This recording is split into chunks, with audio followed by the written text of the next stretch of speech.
Also joining Dr. Ham this afternoon is one of his colleagues, and I do have his name with me. It's Dr. Wang, Dr. Tongfei Wang as well. So I would ask that you recognize his presence as well. I'm going to say welcome and learn all you can. All right? I'm going to hand you over to Dr. Aaron Low, who's going to take forward this session this afternoon. Please, Dr. Low.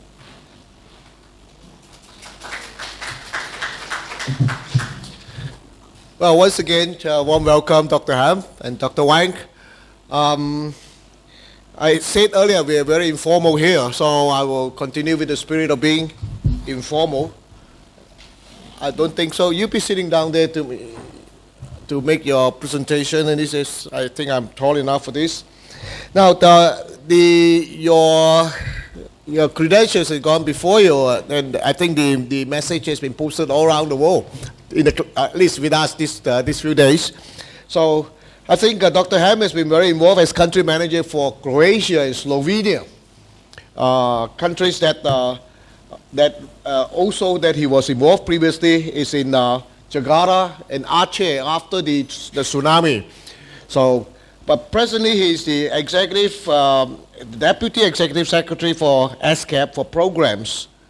And he came with a lot of credentials behind him, and that he received his bachelor's degree from the College of William and Mary, and his master's and doctoral degree in economics from New York University.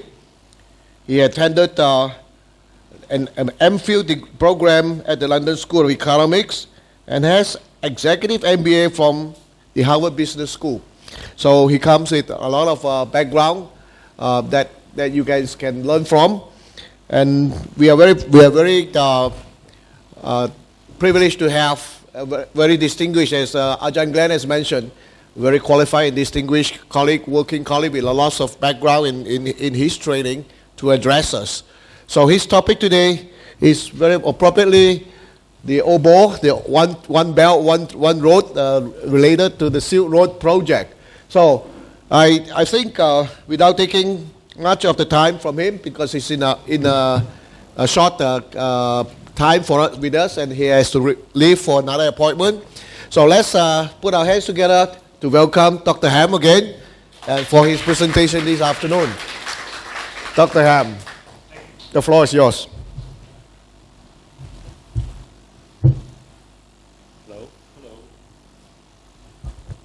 Hello. So I'm going to take my coat off and get a bit more comfortable. Good afternoon. I'm very pleased to be here and to represent UNESCAP to the MBA students at Assumption University. I want to talk a little bit about One Belt, One Road, and talk about the analysis that we have been doing on One Belt, One Road, more as a methodological discussion with MBA students vis-a-vis the type of analytic work that we launch and do at UNESCAP. But I want to keep the discussion on One Belt, One Road to maybe an hour at maximum, and try to save 30 minutes for a more personal discussion about your future, about your career. I used to work at Goldman Sachs for many years, and if you want to talk about that, we can do that. But I do want to talk much more about the UN and what the UN is doing.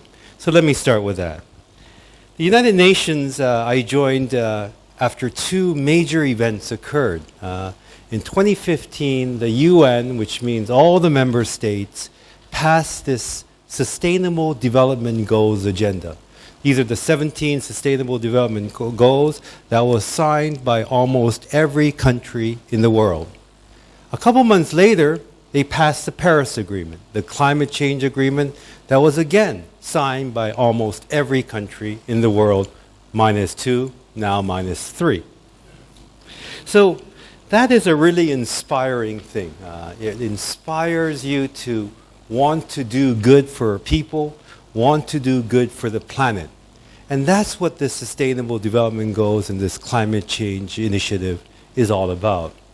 So when you talk about inspirational ideas and inspirational concepts that really move the world, you've got to think of the Chinese One Belt, One Road initiative.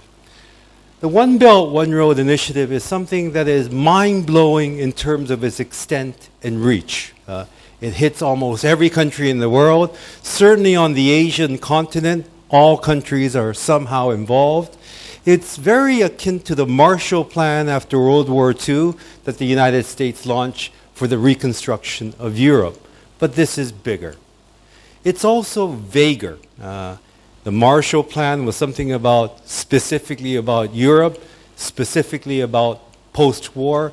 This is a concept that is both geographic, connectivity, economic, Chinese foreign policy, almost everything and anything that we discuss in economics is part of the Silk Road Initiative, the One Belt, One Road, or now it's called the Belt Road Initiative, BRI.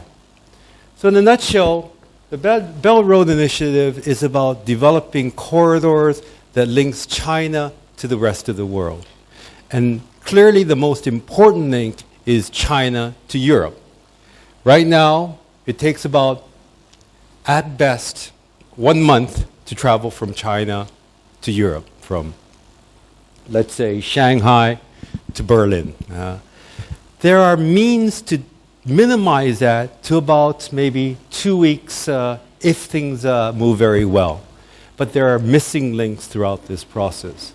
So China has come up with this concept of One Belt, One Road that looks at 6 main corridors when we do not discuss the marine corridor. The marine is actually the road. These things are called the belt. So we did not do any study on the road, on the marine road, but we did do the study on the 6 corridors that are land-based. Our discussion with the government of China was to look at these 6 corridors, analyze the corridors, compare and contrast the corridors, and tell us something about the corridors. Can you rank the corridors maybe? Can you tell us what corridors faces what challenges? What corridors are the best for humanity along those corridors? That was a question that was asked of UNESCAP.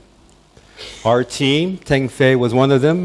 We had macroeconomists, we had trade economists, we had environmentalists, we had sociologists, and we had finance and business people in our teams.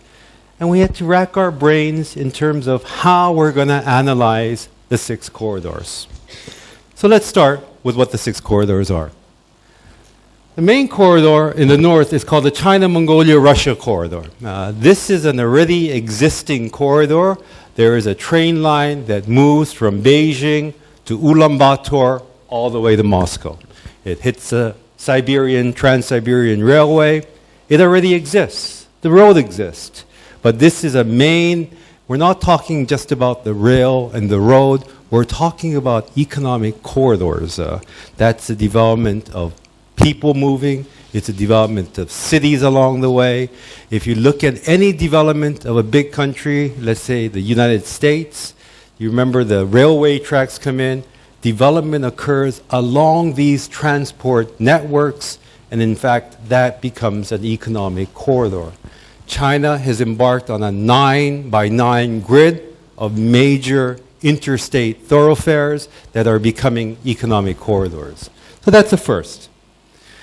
This is a newer concept, the new Eurasian Land Bridge Corridor, which goes from China by and large through Kazakhstan and goes northward, northward into Russia, Poland, and beyond into Europe.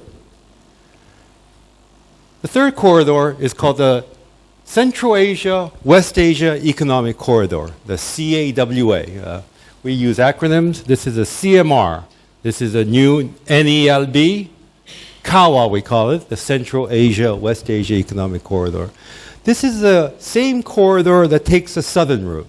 It goes from China to the southern parts of China in Xinjiang and connects over into Almaty, Kazakhstan, into Bishkek, Kyrgyzstan, into Tashkent, Uzbekistan, through into Turkmenistan, Iran, Turkey, and beyond into Europe. The other three corridors are within Asia. It is not a connection to Europe, it's a connection trans-Asia. The first of this is the China-Pakistan corridor, the only corridor that involves two countries. The next is called the Bangladesh-India, the India-Bangladesh-Myanmar-China corridor. And of course, the corridor in our home in Thailand, the Indo-China Peninsula corridor. And that actually extends all the way down to Singapore. And we have been hearing about this with most recently the high-speed train project that goes through Thailand. So, as an economist, when you look at what is the impact on the economy of these corridors, you look at fundamental accounting, and we look at what we call the GNP accounting equation. Y equals to C plus I plus G plus X minus M. Income is equal to consumption plus investment plus government spending plus export minus imports. I think all of you should know this. That's Economics 101. That's the fundamental income GDP impact that we want to examine on an economic corridor.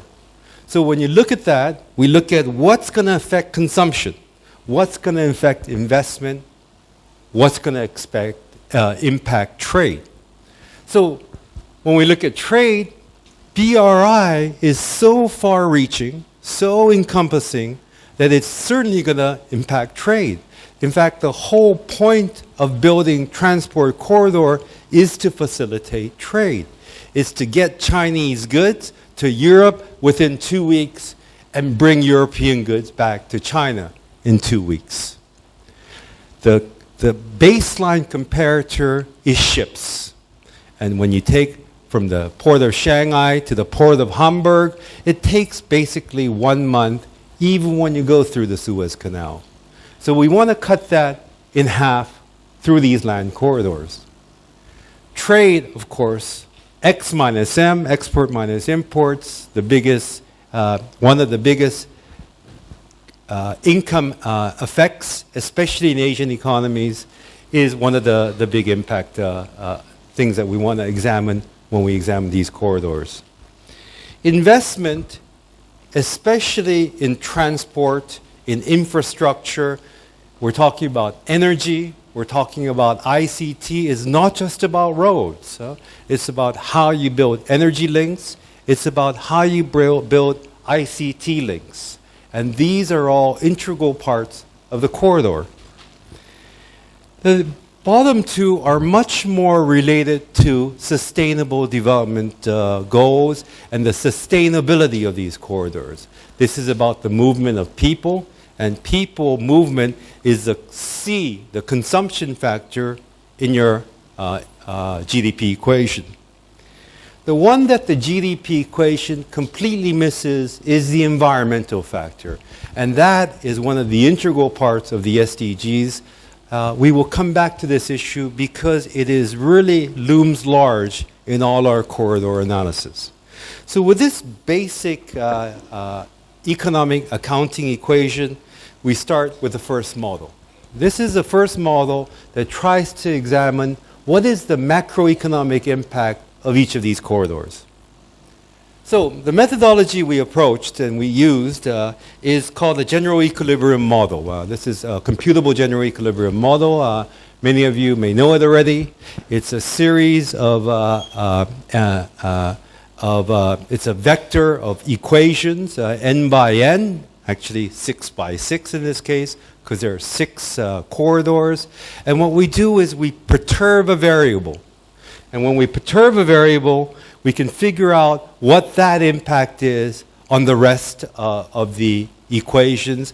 What we really want to look at is income, GDP. What is the impact of GDP? So what type of variables? These are all the various assumptions, and we use the GTAP database to do this work. So there's 3 things that you could actually perturb. You can perturb trade. Let's assume that trade tariff, import tariffs, you can increase it, increase it a lot, and increase it a whole lot. And those are the type of perturbations you can make. Variable, an exogenous variable you change is trade, and look at its impact on income. You can do the same by saying there's better connectivity, perturb the infrastructure variable. Or you can perturb the energy variable and say increasing energy increases productivity. So we took the easiest one, which was the trade. It's the easiest because it's import tariffs. We have a baseline. We have a high scenario and a low case scenario. So the baseline scenario we used was that import tariffs will be reduced by 30% by having these corridors. Relatively benign assumption. The high case would be these corridors makes import tariffs decrease a lot by 40%. And the low case is it doesn't decrease it by that much, only by 15%. So it's a simulation exercise in a general equilibrium model, and we're trying to examine the impact on GDP. When we do this, these are the results. Bangladesh, China, India, Myanmar, Central Asia, West Asia, Indochina Peninsula, China, Mongolia, Russia, China, Pakistan, New Eurasian Land Bridge. The first thing we did was to take the base case, the low case, and the high case scenarios. So this is the base case scenario that we're looking at on the impact that it will have on GDP. What we are seeing is, for all of this, on the right-hand side is the impact as a percentage of GDP, and on the left-hand side is the actual billions of dollars in income generation from these assumptions, the base case assumption being a 30% reduction in import tariffs. When we do this, you notice that in every single corridor, there's a huge impact on income. GDP increases. And GDP increases, the blue bar here, by almost $375 billion, $372 billion for the ICP. 167 for the Bangladesh, China, India, Myanmar, and so on. This red bar shows the percentage increase as a percentage growth of GDP. For the ICP corridor, this impact is almost 3.5, 3.6%. That's a huge impact. What this shows here is the distinction by country. So let's look at ICP. The country that really benefits the most, almost 17%, is Laos. Laos is a country right next to China. It has the biggest links, the biggest impact. And of course, Thailand would be right around here, almost 9%.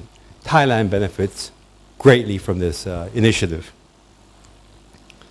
So this type of analysis shows you that the gains economically are very big for the countries involved.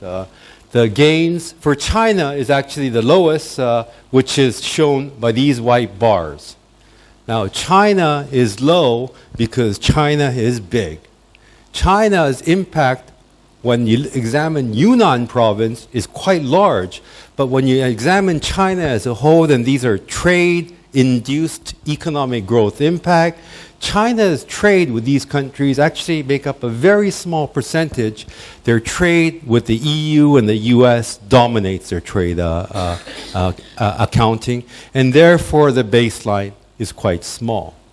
The other reason that the baseline is small, whereas Laos is very large, Cambodia is large, this is Laos, Vietnam, and Cambodia, is because you're starting from a lower base. When you start from a lower base, the percentage impact is that much greater. So we look at this and say, okay, clearly BRI does a lot of good in terms of income, in terms of growth. But what are the risks? What are the risks that we can examine within this model? I want to come back to different types of risks.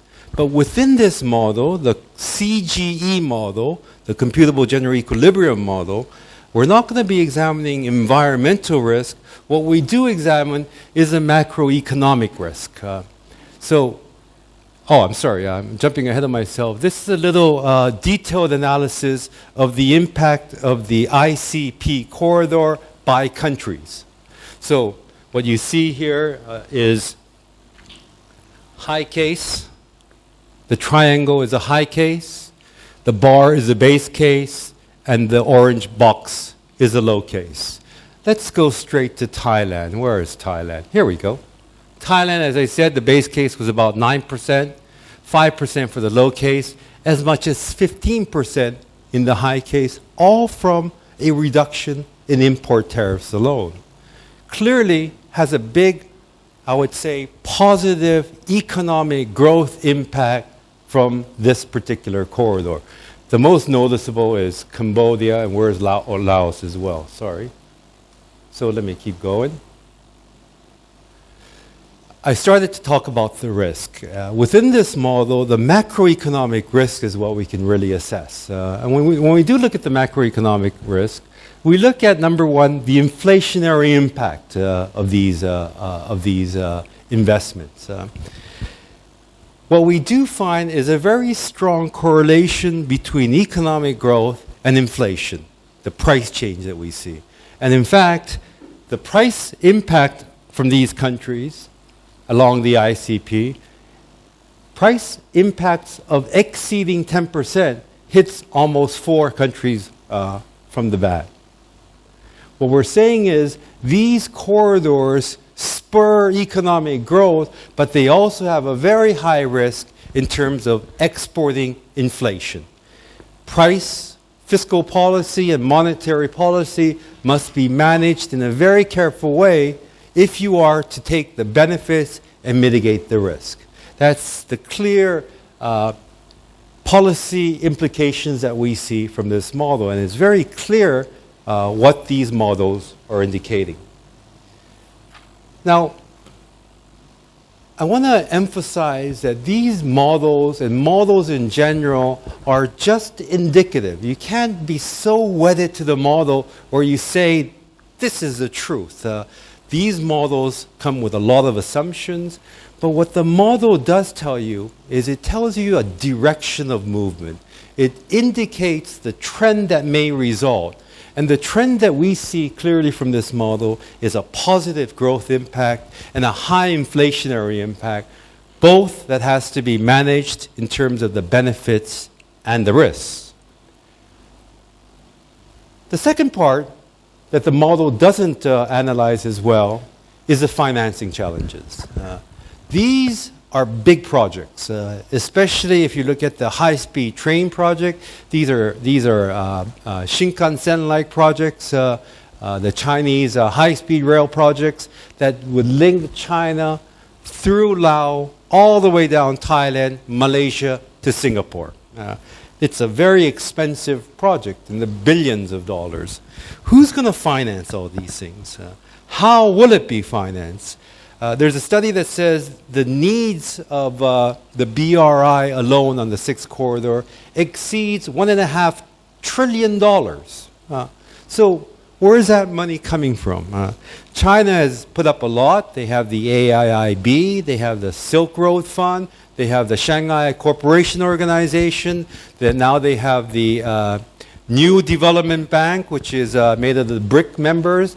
There is the traditional lenders like the ADB, the World Bank, etc., etc. All and every one of these entities combined still cannot finance these projects. So you need the private sector as well. So the private sector through PPP comes in, and there are a whole host of project financing mechanisms that we can talk about. This is one of the big difficulties, finding long-term finance, that is the tenure of the loan, that is beyond 15 years, which is basically the minimum required needed for infrastructure financing that needs to be galvanized. The big impact on the receiving countries is the debt that accrues. It's called the debt arrears. And in what we analyze the most is called the debt service ratio. So If you're doing an MBA in corporate finance, you know what debt service ratios are about. It's about your cash flows, the company's cash flows, that can meet 1 year's debt obligations. Usually in a country context, it's about the same thing.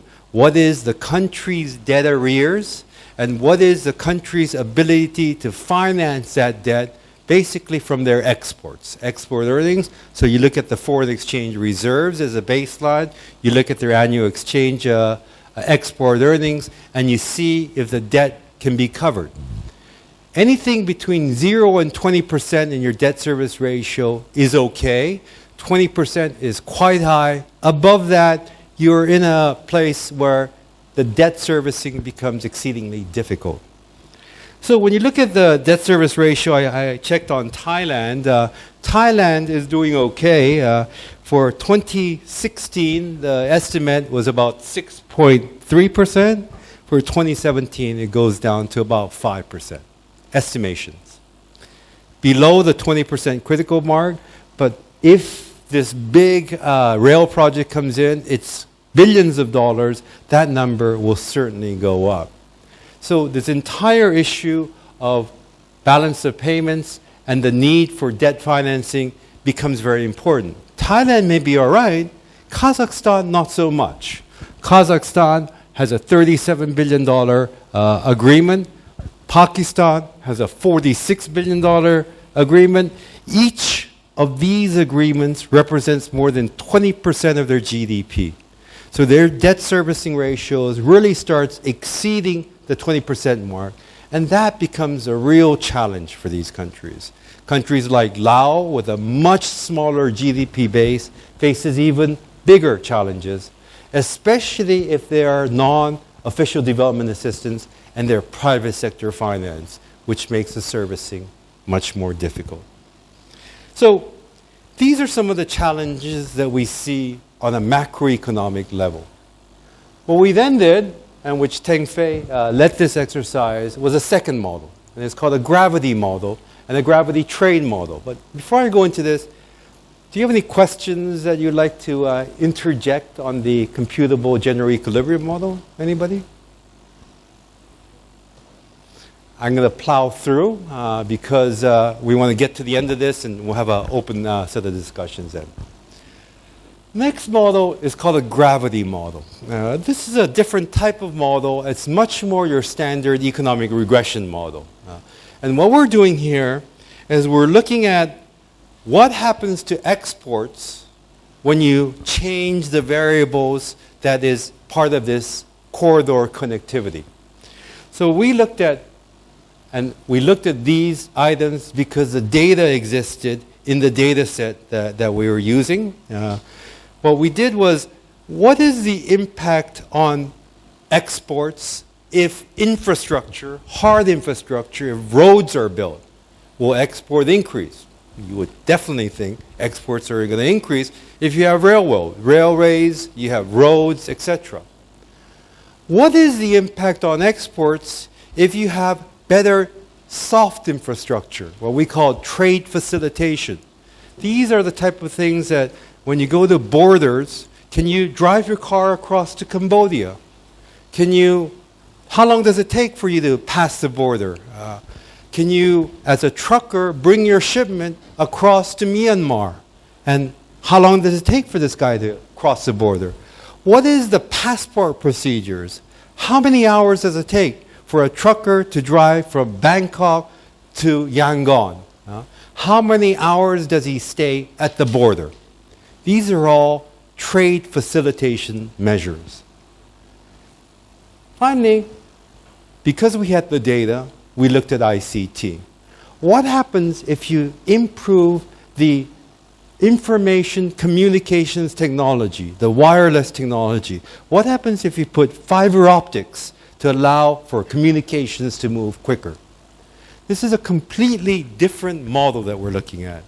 And in this model, you look at border, which is what we call the trade facilitation measures. What's going on at the border? You look at infrastructure, which is how are the roads, the rail, the other means of transport infrastructure. What's the impact of ICT? This is a constant variable. This is the error term. These are dummy variables that we use to differentiate regions and things like that. So here we are looking at the impact on exports, and we find some fascinating outcomes. And as I said, don't take too much, don't put too much emphasis on the numbers itself. What's important is the trend and impact, the positive or negative relationship that comes out of the regression. I'm not so interested in the actual coefficient B1, B2 as a number.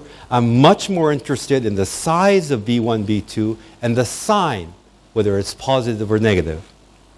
When we do this, we find something quite amazing. We find that when you increase border administration, when you increase soft infrastructure, that has an even bigger impact than when you increase transport infrastructure. That's a pretty amazing finding. They're saying that roads are one thing, but the border issues is far more important. So, I lived in Europe for a couple years, and what is so amazing about the EU is you get in your car from Germany, you keep driving, and before you know it, you're in Netherlands. There's no border, and you drive to Belgium, and you drive to France. There is no border control. There is a big building, and the biggest difference is the police. They come and grab you more in Belgium than they do in Holland. In Asia, it's a nightmare. You cannot drive your car from Bangkok to Siem Reap. It's amazing. ASEAN is changing that, but right now, as a tourist, as a diplomat, I can't do that. I need to send a letter to the Cambodian embassy, letter to the Thai foreign ministry, all sorts of things. And when you get to the border, these border guards are going to give you a real hard time. For a trucker, it's a nightmare. They spend minimum 3 hours, 6 hours overnight. So you think that's bad, the border in Myanmar is worse. And if you think that's bad, the border between Kazakhstan and Uzbekistan, you're spending 1 day, 2 days. And in most cases, you're taking all your truck shipment, moving it to another car that is now a Uzbeki truck, and moving along that. That is what causes enormous trade inefficiency. And that is what this particular finding is supporting and concluding. Border paperwork, border restrictions are having a bigger adverse impact on trade than the roads themselves. The next finding we find, quite amazing, is that ICT can make enormous differences. The reasoning behind that is ICT is about paperless trade. You don't bring papers and mounds of export documents, bills of lading, banking statements. They're done all paperless and all connected with the border controls. I'm from Korea. I love my country. When I go home, I put a passport, put my fingerprint, I'm in. I leave the country in the same way. There is no more paperwork. This immigration form that Thailand loves, they staple to your passport, they stamp. It's odious. And I don't know what they do with all that paper. It's all computerized now. In fact, in Europe, one call of entry is all you need for the entire Schengen zone within the EU. So this type of enormous paperwork can be facilitated to be greatly reduced, facilitate trade through ICT. And that's what this particular finding is telling us. In fact, this finding and the finding on border impediments are very much related. There's an autocorrelation in that regression itself. What we do find is this is not a universal fact. In fact, some corridors, the logistics is more important. Some corridors, the ICT is more important. And that's something that you would expect. For example, we talked about the China-Mongolia-Russia corridor. I already told you that it already exists. The railways exist. The only weird thing about that is when you travel on a train from China to Mongolia to Russia, the train track gauges are different. When you go to Mongolia, they start using the Soviet gauges, which is about 1 inch, half an inch on both sides wider. So literally you go, everybody gets off, they lift the train and they change the wheels. And they go back down and they can go all the way now, all the way to the border of Russia to Europe, where they change the gauges again. So highly inefficient. But nonetheless, it exists. The roads exist. What we find is that the ICT element plays a much more bigger impact on the China, Mongolia, Russia corridor than in any other corridor, which is what is said here, as well as in China, Pakistan. The Karakoram Highway already exists. But the ICT infrastructure is so poor that that's probably where we should be spending much more time. We see in the Indochina and the Bangladesh, the upgrading of infrastructure really brings more benefits because most of these places don't have the fundamental infrastructure.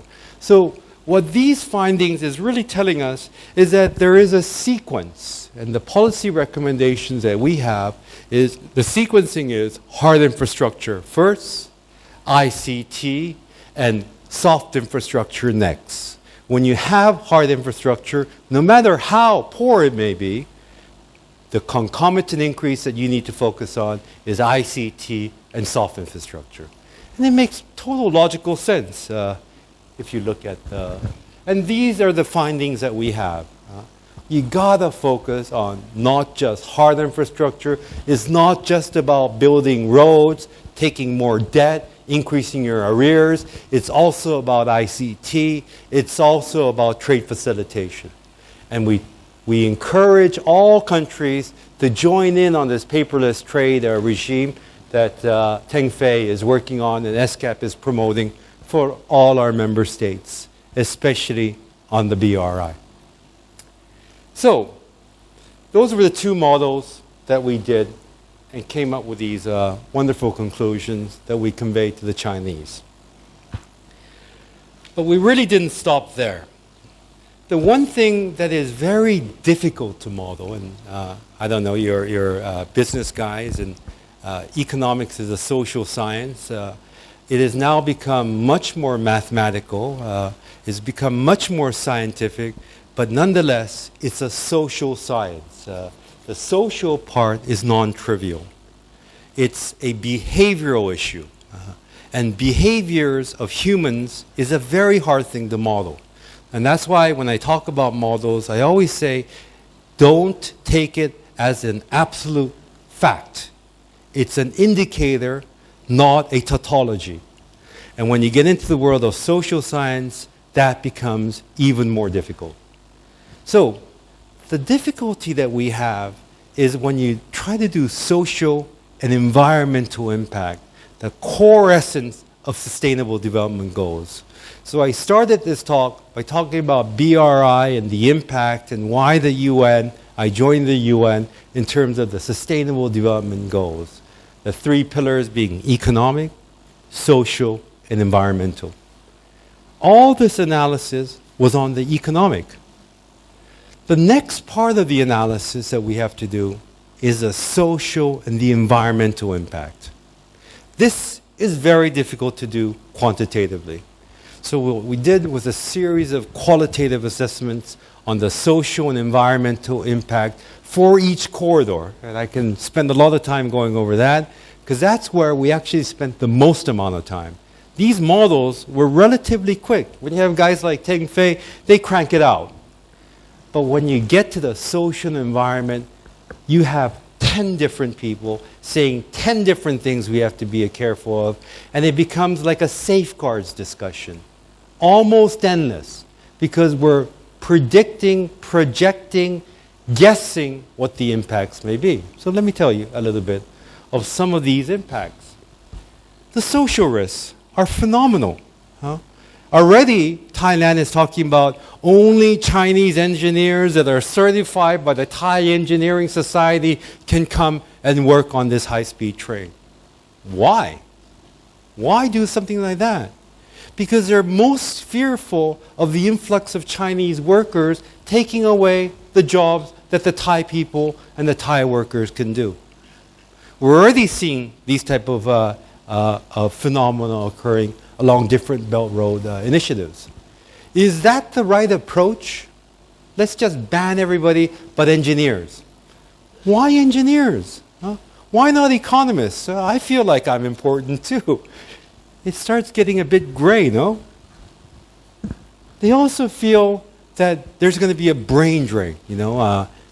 All the best Laotian guys want to work in Thailand's project because that's a much more money-making project. Or even it goes beyond just single borders. These go multiple borders. Indian engineers coming to work in Cambodia, for example. Whenever you have roads, whenever you have highways, truck stops have been, especially in the past with the AIDS epidemic, the biggest source of transmission of Ebola, of AIDS, and whatever other diseases that are transmittable. We're going to increase the level of disease transmission. It's going to be a cultural invasion. When you allow people-to-people movement, it's going to destroy the unique culture of Baluchistan. And I love the word unique. It's always used. Every area is unique, and that culture must be preserved. We can't have Chinese workers coming to destroy our culture. In the environmental side, it's as severe. In fact, it's even more severe. For me, China is now the great climate change leader. Maybe. I'm not so sure. The country has done phenomenal things and are saying phenomenal things about their own country. In fact, China is one of the few countries in the world that actually had an increase in their forestation and not a decrease in their forestation. Their deforestation was negative. However, China has started consuming the wood and logs of all its neighbors. Burmese deforestation rates are up the sky, and 90% of it goes to China's construction boom. Same in Thailand, same in Indonesia. Is this really a positive that we should say about China and its borders? Because this is a zero-sum game. It's the same with its carbon technology, coal-fired burning power plants. If they stopped, which they announced they will do, which is a very good thing, within their own borders, but they export it to Kazakhstan and Pakistan and Kyrgyzstan, it doesn't help our planet, but it certainly makes China's statistics look good. So it's really a zero-sum game, and it's one planet that we're talking about. So the carbon energy exports is a serious risk that we see in this type of Belt Road initiatives. We see fragile ecosystems. The Bangladesh, India, Bangladesh, Myanmar, China route goes through a series of national parks, especially in northern Burma. The Kawa route, the Central Asia, Western Asia, goes through fragile tundras and ecosystems that really needs to be preserved for the various, and there's this thing called, peat. When you take away the peat and you put warm, these are in frozen tundra areas, and when you build construction, the peat is exposed to the air in our atmosphere. And peat produces an enormous amount of carbon dioxide. That's one of the worries that we have, that compounds the environmental dangers. And of course, biodiversity is something that we're seeing being depleted every day. By the bucket load in all the natural reserves around the world. We're not just saying don't do it because the social and environmental impacts are too large.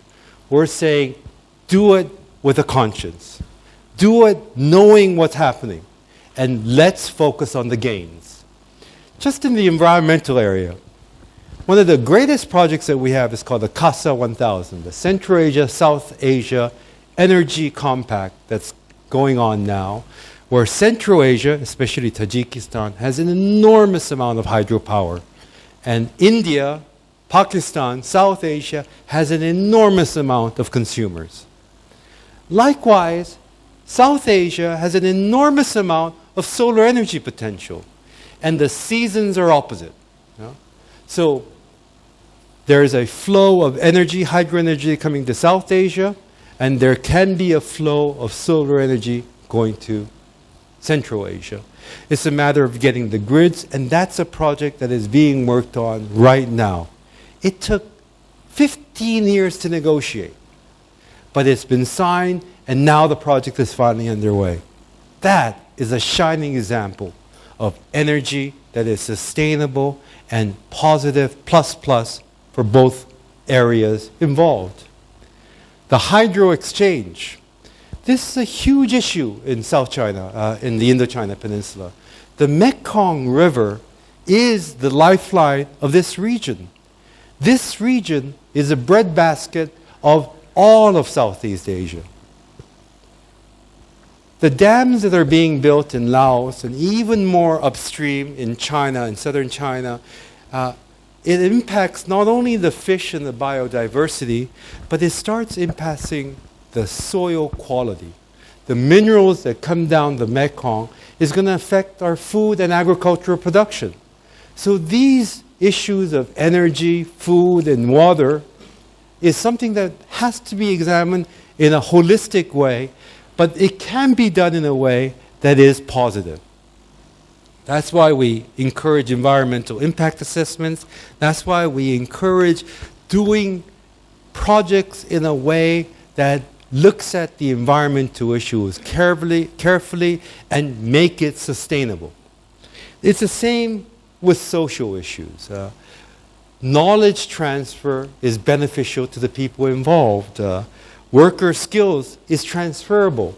And people-to-people connections always enrich both parties involved. So even the social connections can be done in a way that is positive for all the countries involved in any of the corridors. So I'm going to stop here and allow you to ask any questions you want on this, and let's talk about the next steps thereafter.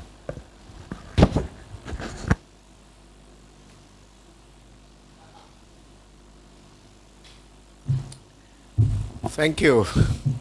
Now the floor is now back to the students.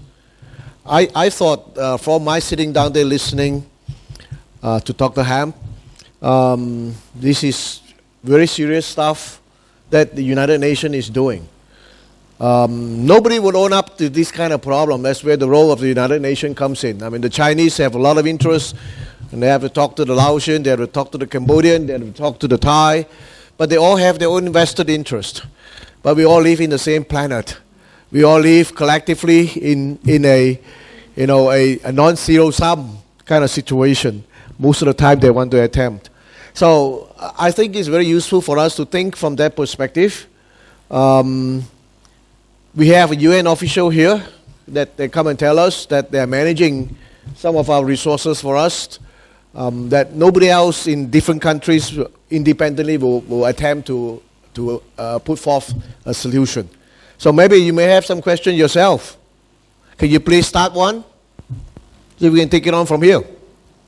I think Sumit has a question right Yes. away. Go ahead. Go ahead, yeah. Oh, it's always Sumit, right? Okay.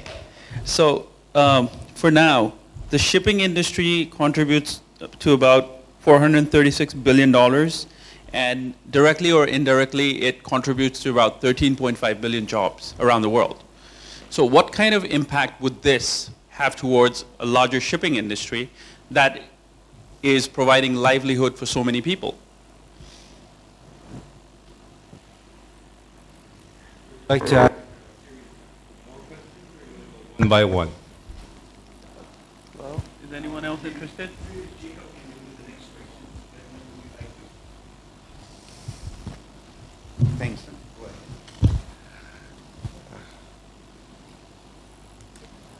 I have a question about the AIIB. So earlier this year, I was working on an infrastructure development project myself, and we were looking for potential sources of funding. So you have the Asian Development Bank, and then particularly JICA. There's a lot of transparency there, a lot of clear boundaries on what the rates are for each country, what gets each country into each specific criterion and stuff like that. But with the AIIB, there's none of that so far. Is it going to be opaque for the rest of its operation, or is it eventually going to be transparent for people to look at? You want me to go there? Well, we have two questions. You want to sum up the Good. Adding to the previous question, in public-private partnerships, there have been more of under-the-table transactions rather than over-the-table transactions almost everywhere if you talk in Asia, because that's how, I'm from Nepal, and that's how things work back home. And that area of Asia, like those area of Asia, is one of the most corrupt in terms of corruption index, in terms of everything. So how would you tackle that factor as well? All right, I think we should stop on that one. three questions that you can have to combine it to answer. Then, Dr. Let me start with the shipping industry. What I did not talk about is the road. What we talked about was the one belt, but the one road is equally ambitious in terms of the sea routes. So the one road is something that will, in fact, encourage the shipping industry and encourage maritime development in a very large way. This map really is focused much more on the China-Europe connections, because that was the nature of our task. But when you look at One Belt, One Road, it also goes into the Pacific Islands. These small island developing states faces enormous challenges. And one of the big things is they're very far from anything, and they're very far from everywhere, including themselves. So their only lifeblood is actually shipping. And shipping is not going away anytime soon. As I said, by the way, shipping is such a big industry is because a ship can carry as much as 3 freight train loads of movements, one ship. In fact, the ships are getting bigger, and they're carrying even more. So there's even like 5 transshipment of freight train per one ship is maybe the ratio that's coming out. I don't think shipping is going down or will be displaced. These things have not yet been built. These things are still not moving well, and the most recent, as I told you, the China, Mongolia, Russia route takes these incredible border crossing events, and even still, it takes 10 days to cross just the Trans-Siberian route. The biggest thing that's happened is a route that's coming from China all the way to the Caspian Sea. And from the Caspian Sea, they take a ferry across to Baku and join the train route that goes northward into Poland and into the rest of Europe. That is taking now 3 weeks. 1 week off. 1 week off, substantially less cargo. So I'm not really sure about the worries that the shipping industry will suddenly collapse because of One Belt, One Road. But there's another fundamental underlying reason why this is not just this against that. We now know that the population of the world will be 9.8 billion by 2050. That's a growth of more than 2.5 billion from what we have now. So the need for trade goes up. It doesn't go down. And this constant push for trade, this constant demand for consumers, the problem of the world, which is a luxury, is that people are getting richer. And when you get richer, you want TVs, you want cars, you want consumer goods. And the type of consumer goods are changing as well. Now we're not talking about durables, we're talking about perishables, including different types of foods. So the demand structure that we see in the world, the supply geographies that we see, is going to continue to push shipping up. Enough so that I believe, to best summarize your answer, there is an initiative now to build, because the Panama Canal is too small, another competing canal through Nicaragua. It's going to be a major engineering challenge and an engineering feat when done. No one's going to invest $1 trillion into that project if they think the shipping industry will go down. So the AIIB is, I'm not sure what you mean by it's not being transparent. I'm not sure at all about that, because it's a very new organization. The staffing is new. They only had 4 projects to date, big projects. So the AIIB is modeled after the World Bank and is modeled after the ADB, but really many World Bank people are now at AIIB, including vice presidents, including compliance, including social safeguards. So the issue is about public procurement always, and how public procurement is done. They have rules and regulations that are very compatible with that of the World Bank and Asian Development Bank. I don't see transparency as an issue of AIIB. I see volume as an issue. I see decision-making as an issue.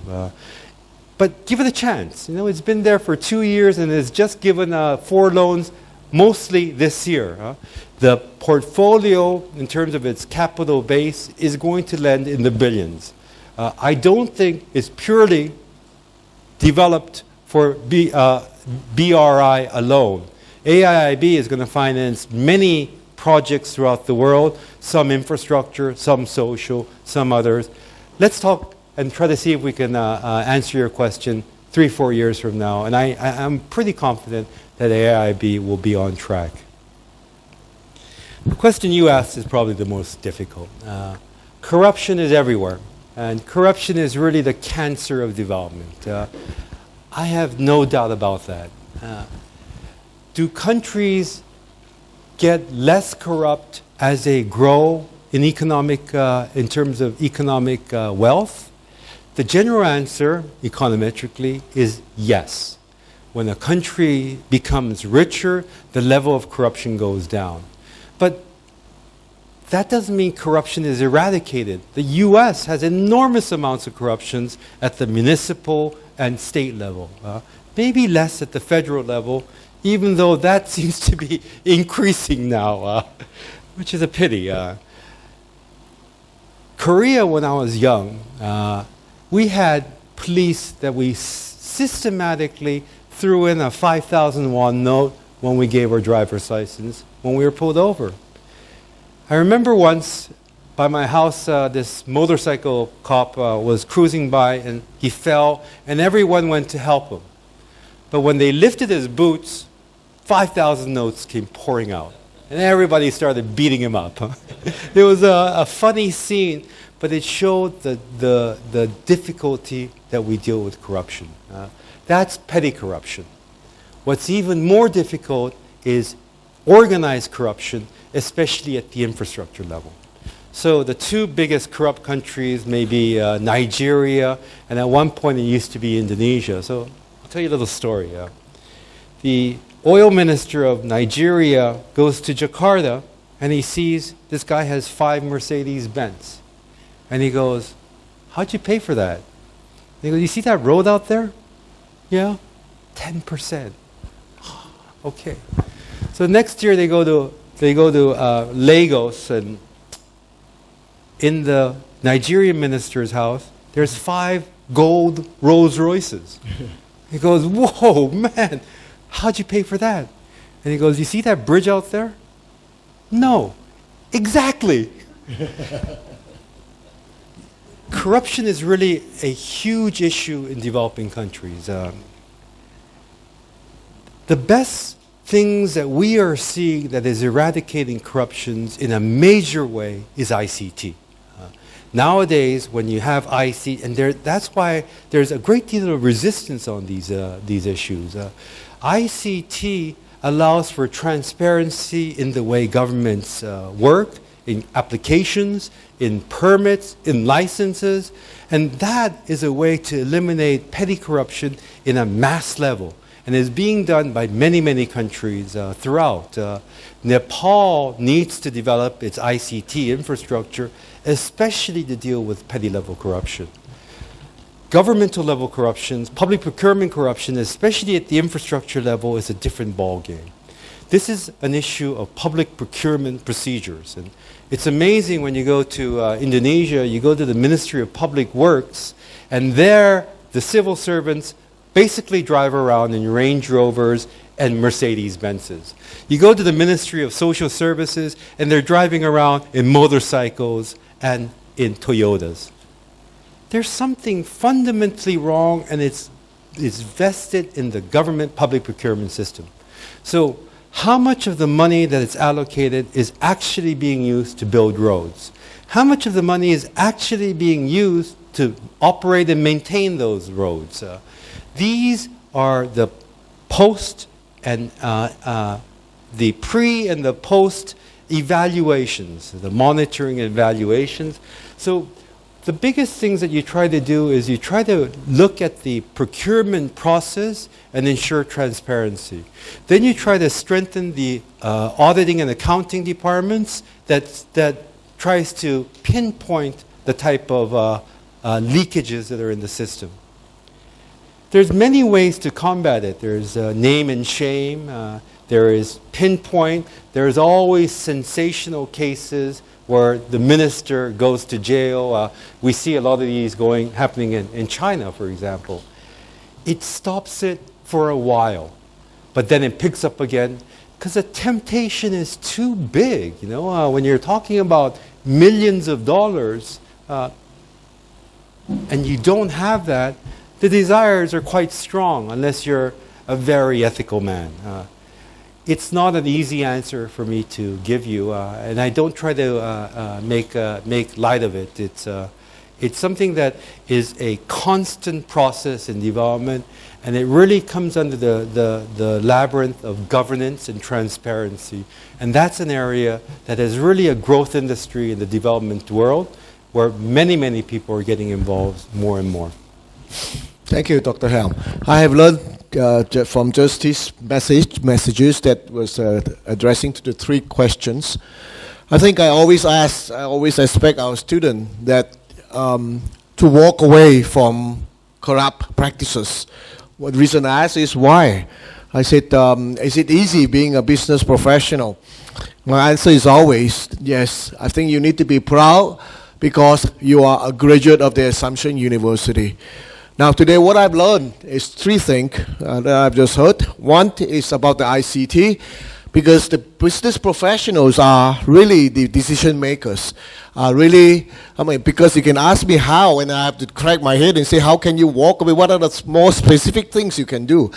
Perhaps you can think about pushing for ICT in your activities, asking your suppliers, your customers at the business level to implement more ICT practices for transparency, for example. The second thing that I learned was many of you in the business school did not realize the role the government play. I know that because when I went to class, and it's not many of you can answer the question who are the lawmakers, or who are the law enforcers, and all these roles here are not very clear. So now I think you need to put an attention towards your representative and the role you can play to effect who are to be elected to the representation at the parliament. And these are the government officers. I think I have been for years trying to build my own small little community that they could understand something very simple. We are graduates of the Assumption University. I hope someday some guys will say, hey, that guy cannot be corrupted because, don't try, because he's from the Assumption University. And maybe your role, you can go and play. We decide, some of the things we can do, we can encourage ICT. We can encourage some of you, your colleague, and who I often ask, they really think that they have no role to play with the government. Our students always thought that they have no role to play with the government.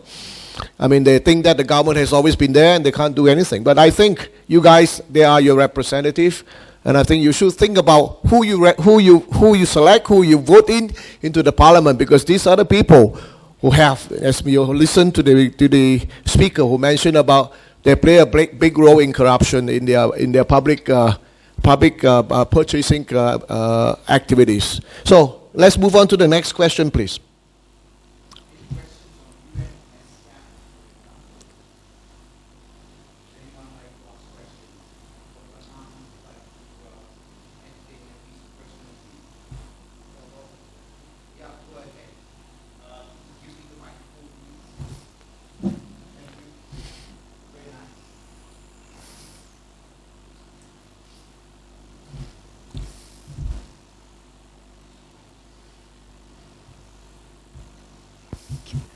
Hi, I'm Kiki. I'm from Myanmar.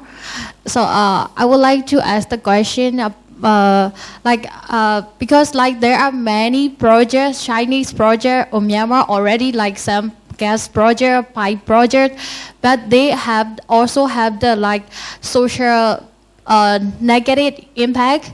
For the social responsibility, especially in Myanmar. So normally, Myanmar people, we perceive we don't like those kinds of projects because of the negative effect. So I want to know if this project implement in Myanmar, so how much Myanmar can control this infrastructure, and also how it is beneficial to Myanmar people. I mean, regarding the social responsibility and also the environmental impact. Thank you. Okay. Do we have one more? Because these are the last set of questions, and I have to really leave thereafter. But all right, let's start with that. But before I go, I really want to make a point. It's not government officials that are corrupt. It's a very intricate dance between the private sector and the government officials. The public procurement is usually being corrupted by private sector that wants to win the bid. So you're not just talking about public officials and talking about them. The motivation for the public officials going astray is also very intricately linked to the private sector. And then you guys will be the one, you're bribing them. So this is not an issue that is to one domain. It's a societal issue. And it happens at all levels, whether it's an individual that has to pay a fine for jaywalking, and we try to give a little bribe, to a big $1 million public procurement process. It's a citizen with the government official, but the biggest, most difficult are usually private sector entities in a dance with government officials. The question on Myanmar is a very good one. Myanmar is now in a process, and I just came back from Myanmar last week, and it's a country I really love. I think the people are incredibly nice and incredibly gentle, and that's one of the big problems that you face. The attitude towards the people in terms of the development agenda is almost passive. It's changing. The information revolution changes in a big way. Youth drive the change. And the youth agenda that the UN supports is really non-trivial. It really changes the way people think in terms of the old geezers that are sitting in positions of power. And in fact, when you talk about corruption, it's the youth that drives the ICT agenda and find enormous disgust in the way businesses have been done. I gave you the example of Korea and the motorcycle cop, but it's not that really has a problem in Korea. The big problem is the Samsung relationship with the president and the corporate relationships with the president. That's why our president is in jail, or ex-president. That's why the head of Samsung is in jail. It's a very intricate balance that exists, but the change that's occurring, I would say, is being driven by and large by youth and a complete 21st century mindset. That's your role. Myanmar is still dominated in terms of its governance structure by the military, even though Aung San Suu Kyi is in power and the nominal head. The major ministries, the major public procurement decisions are still being done by the military. And in fact, when you go to all the tourist agencies, most of these agencies are military linked. I'm not bashing the military. I'm bashing the system of the way they go ahead and operate, and what they're focused on is a corruption in a different manner. They're focused on economic gains, which is short-term and not concerned about the social and environmental implications. That's what we mean when we say sustainable development. But when a person is accepting contracts for their short-term gains without due concern for the long-term impact it has on the country as a whole, especially on the environment, which is usually outside the range of any political term, they're shortchanging the next generation. That is really a mindset that we see in the developing world throughout. We see it in Nepal, we see it in Myanmar. And the informational change, and that's why I put so much importance on the digital divide that's occurring. The informational exchange that we can give, that the youth can give to the present-day policymakers, to let them know that their decision affects our future. And that's the real question that you're asking. How do you get that information across? How do you get the policymakers, when it comes to Chinese investments, to think about the future? When I went to Myanmar and Yangon, I noticed almost everybody had a cell phone. And in fact, the majority had a smartphone. The majority had not Samsungs, but a lot more Huawei's and Oppos than iPhones and Samsung phones. What's that tell you? It tells you that the Chinese products are very much liked because they serve a very good function. It's not Chinese investment that's bad per se. It's the way that it's being adopted in the country. So the social aspect of it is, it's a very easy thing to do. And in fact, it's almost a knee-jerk reaction in Southeast Asia. In Korea, it's even worse. In Korea, we had this military problem of the THAAD missiles, and China retaliated against Lotte Corporation. Is that fair? What does Lotte have to do? They were forced by the government. And why should the public ban Lotte when that's against the WTO? So you ask, is this fair? Who said life is fair? That, I think, is the wrong question. The question is, how do you deal with it for the better of your country? And to me, the big question really is the SDG question. And I really appreciate what you're asking because it goes back to the heart of sustainable development. Sustainable development is not just about economic gains. If you are going to make 8% returns on a, I don't know, rate of return or an internal rate of return or whatever it may be, getting 6% is better if it's more environmentally and socially friendly. One thing I learned at Goldman Sachs was greedy is good, but you better be long-term greedy. You don't go for the short-term 15% return. You go for the 10% return, but you want that 10% to last a long, long, long time. And making it last that long involves enormous client relationship. It means giving more to your client than taking now to ensure that client relationship exists. It's the same business concept that we apply on a country level. And this country level is a question you ask, the social disgust, if you will, that Chinese investments are hurting your economy. That's not necessarily true. In fact, what we are seeing is you are buying that product, and the Chinese investments, be it building, roads, or the economic corridor itself, should be managed. and managed in a way that looks at these social concerns that I raised, looked at the environmental concerns that I raised, to move it in a way that is done a bit slower, but a bit more sustainably. I thank you very much. I enjoyed it, and I look forward to meeting you guys again sometime Thank in you, the future. Dr. Ham. Dr. Ham has greatly educated us, and personally, I like to say thank you because I've learned much. And I think we should invite him back because of his time constraint today. I think we have lots to learn from him. So we have a little last gesture to say thank you, Dr. Ham.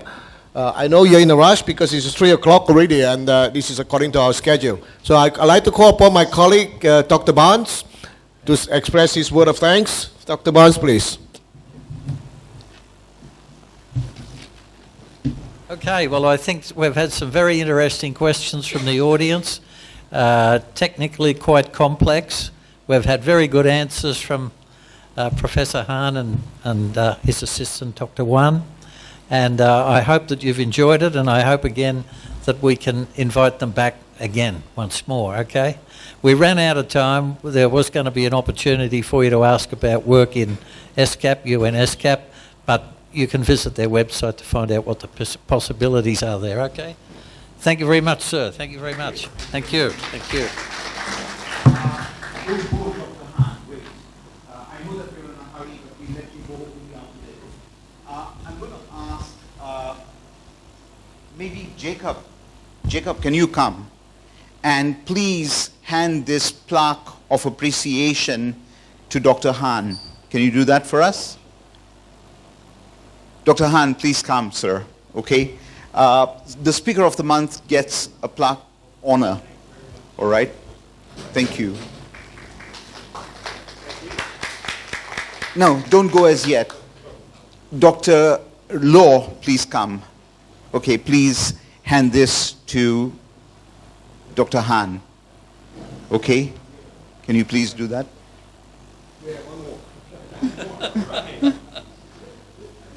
That's a university souvenir. Yeah, please. You're coming back to the undergraduate for sure. Okay? And Isan, the student editor of the Connect newsletter, come. Okay? We've got a newsletter for you to read and to criticize. Go ahead. Okay? Okay. Now, can we do a group picture, please? All right? Please join in. Come, everybody. Okay? Guys, join in. It's been